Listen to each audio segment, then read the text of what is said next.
Mr. President, Excellencies, I thank the Presidency of Algeria for convening this briefing. The Middle East is in a period of profound transformation, rife with uncertainty, but also possibility. It is clear the region is being reshaped, but it is far from clear what will emerge. We have a responsibility to help make sure the people of the Middle East come out of this turbulent period with peace, dignity, and a horizon of hope grounded in action. Mr. President, I'm just back from Lebanon, where I met with the Lebanese leadership along with the UN family, including our peacekeeping troops. A new dawn is rising in Lebanon, with a government hopefully soon in place where all Lebanese will feel represented and a state that will be able to guarantee security to all its citizens. The United Nations, including the Office of the UN Special Coordinator for Lebanon and the UN Interim Force in Lebanon, is fully committed to supporting the Lebanese people on this path. Despite enormous pressure and with considerable risk, our peacekeeping forces stood their ground for peace to help deliver a cessation of hostilities. Here from this Council, I want to reiterate my profound gratitude and admiration to the women and men of UNIFIL. And I also extend my deep thanks to the troop contributing countries. During my visit to southern Lebanon, I saw firsthand the dramatic human impact and destruction caused by the conflict.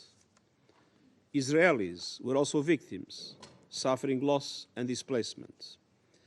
I fervently hope all from both sides will soon be able to return to the areas where they lived and resume their daily lives, and will do all we can to relieve the suffering and support recovery. Mr. President, I can report that the cessation of hostilities is fragile, but it is holding. UNIFIL troops are undertaking vital efforts to nurture this process. They are working closely with the Lebanese armed forces. It is vital that the Israeli presence in the south ends as defined in the agreement, and that the Lebanese armed forces are present in the totality of Lebanon. In this regard, since 27 November, UNIFIL has carried out over 730 missions in cooperation with the Lebanese armed forces, facilitating their redeployment in more than 50 positions.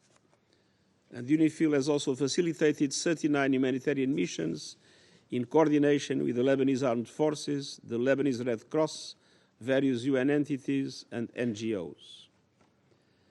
Our peacekeepers need strengthened capacities, including for clearing mines and disposing of unexploded ordnance, together with adaptation of the conduct of operations within their mandate. Resolution 1701 is clear. The area between the Blue Line and the Litani River must be free of all armed personnel, assets and weapons other than those of the Government of Lebanon and UNIFIL. The parties must fully implement Resolution 1701, respect the sovereignty and territorial integrity of Lebanon, and end the violence once and for all. The UN will continue to support all efforts to transform the cessation of hostilities into true peace. Mr. President, in Gaza, at long last, the ceasefire and hostage release deal offer a ray of hope. I commend Egypt, Qatar, and the United States for their steadfast efforts to secure that deal. Yesterday, the first 3 female hostages were released as part of the first phase, and 90 Palestinian prisoners were also released by Israel. While many challenges lie ahead, we should appreciate the long overdue relief this moment provides for Palestinians in Gaza and the hostages reunited with their loved ones. We are doing our part to ensure the rapid scaling up of humanitarian deliveries. More than 630 trucks with humanitarian aid entered Gaza yesterday, at least 300 of them to the north. Mr. President, I want to repeat, nothing justifies the appalling October 7 terror attacks by Hamas, and nothing justifies the dramatic levels of death and destruction inflicted on the Palestinian people in Gaza. We have been relentless in calling for an immediate ceasefire, the immediate and unconditional release of all hostages, and the immediate action to protect civilians and ensure the delivery of life-saving aid to all those in need. Now the parties must make good on their commitments and fully implement the deal. I urge the parties to ensure that this deal leads to the release of all hostages and a permanent ceasefire in Gaza. For our part, the United Nations will do all we can to advance these efforts, in particular to scale up humanitarian aid across Gaza, fully aware of the significant obstacles, challenges and constraints that we still face. Specifically, the ceasefire must translate into at least 4 simultaneous actions on the ground. First, United Nations entities, including the backbone of our humanitarian response, UNRWA, must be able to perform their functions without hindrance. The UN must have rapid, safe and unimpeded access through all available channels and crossings to deliver food, water, medicine, fuel, shelter, and material to repair infrastructure across Gaza, including the north. Other humanitarian organizations, including local and international NGOs and the private sector, must also have unimpeded safe passage. Visas, permits, and other enabling conditions must be in place quickly to allow a surge of desperately needed relief. Second, scaling up the delivery of aid and essential services demands safe conditions and a conducive operating environment. We require the necessary technical, protective, and communications equipment. To do our work, the parties must coordinate with the UN system in a timely and effective manner. And this also includes the restoration of public order and safety to prevent the looting of humanitarian supplies. Third, people must be able to access life-saving aid. This includes medical evacuations for those who need it, and I urge member states to take in those patients. Sufficient commercial supplies must also be allowed to enter Gaza to meet the overwhelming needs of the populations. Fourth and fundamentally, civilians must be protected, and those seeking to return to their communities must have safe passage. Explosive ordnance must be removed. The recovery of human remains must be conducted with dignity and respect.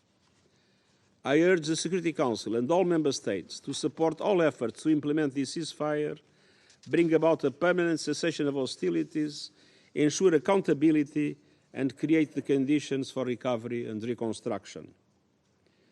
The international media must also be allowed into Gaza to report on this crucial story on the ground. Mr. President, we must seize the opportunity presented by the ceasefire deal to intensify efforts towards addressing governance and security frameworks in Gaza. The Palestinian Authority has said it stands ready to assume its role and responsibilities in Gaza. I urge collective support for the creation of security and governance arrangements that will enable Gaza to be reunified politically, economically, socially, and administratively with the West Bank. Regrettably, the situation in the West Bank continues to worsen with clashes, airstrikes, and unabated illegal settlements, expansion, and demolitions. I am deeply concerned about an existential threat to the integrity and contiguity of the occupied Palestinian territory of Gaza and the West Bank. Israel administrative changes over the past 2 years have streamlined and accelerated the settlement approval process. As a result, control over many aspects of planning and daily life in Area C of the West Bank has been transferred to Israeli civilian authorities. Senior Israeli officials openly speak of formally annexing all or part of the West Bank in the coming months. Any such annexation would constitute a most serious violation of international law. It is clear that greater stability in the Middle East requires irreversible action towards a two-state solution, with Israel and Palestine living side by side in peace and security, in line with international law, relevant UN resolutions, and previous agreements, with Jerusalem as the capital of both states. The United Nations will continue to support every effort to advance peace, stability, and a more hopeful future for Palestinians and Israelis and the broader region. Excellencies, finally, with respect to that broader region, allow me to say a few words about Syria. For centuries, Syria has been a crossroads of civilizations. Now it stands at the crossroads of history. Following the fall of the brutal previous regime and years of bloodshed, there is a possibility of promise for the people of Syria. We cannot let the flame of hope turn into an inferno of chaos. The United Nations is committed to working with Syrians and the international community to support a Syrian-led process that ensures a credible and inclusive political transition in line with the key principles of Security Council Resolution 2254, and I welcome the steps taken by member states showing solidarity with Syrians. But much more significant work in addressing sanctions and designations will inevitably be necessary, particularly in light of the country's urgent economic needs. Advancing an inclusive political transition is the most effective means to ensure that Syria receives more support. As Syria travels a new path and seeks to rebuild its institutions and political systems, we will support an inclusive process in which the rights of all are fully respected and that paves the way towards a united and sovereign Syria with its territorial integrity fully reestablished. Mr. President, in Lebanon, Israel, the occupied Palestinian territory, Syria and beyond, let us keep working for peace and security. As the region is undergoing a profound transformation, we must spare no effort to help shape it in the form of more justice, dignity, human rights, and peace for all the people of the Middle East, and I thank you.